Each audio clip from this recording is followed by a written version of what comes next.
On Saturday, we'll all officially mark the end of 2010 and the beginning of 2011. A new year often brings with it a new start for many people. Starting on January 1st, more than 10,000 baby boomers will turn 65.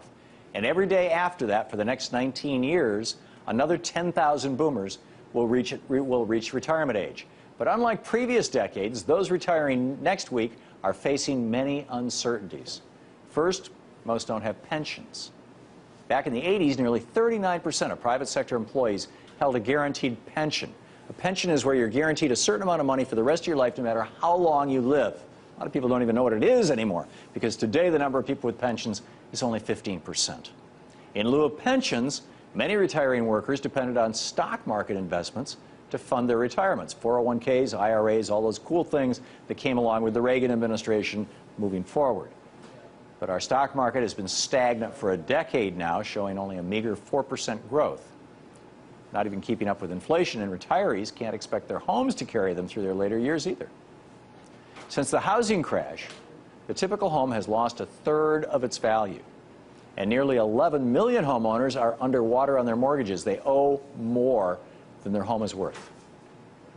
Looking at people ages 55 to 64, the oncoming boomers, those about to retire, those heading in that direction, two-thirds of them hold mortgage debts that average $85,000 or more. Not exactly the nest egg that they thought that they would have heading into retirement before this housing disaster and the massive theft by all the banksters. On top of all that, thanks to our weak job market, many people on the verge of retirement have been unemployed an average of 45 weeks, which will force them to take early retirement at age 62, which then causes them to lose 25% of their benefits, Social Security benefits, for the rest of their lives. And with medical costs soaring, every little bit of money helps. The average 55-year-old today will need to have $187,000 in his or her checking account to cover medical expenses during retirement. So this is the snapshot of America right now, as one of its most prominent generations is set to retire. And now that Republicans, fueled by millionaires and billionaires within the Tea Party, are in control of the House of Representatives and plan to carry out massive cuts to our nation's social safety nets, the outlook is only going to get worse.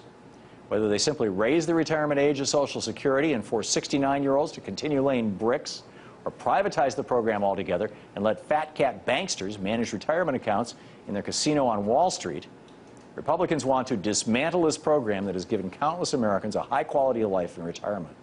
Former Vice President Hubert Humphrey once said, "The moral test of government is how that government treats those who are in the dawn of life, the children, those who are in the twilight of life, the elderly, those who are in the shadows of life, the sick, the needy, and the handicapped."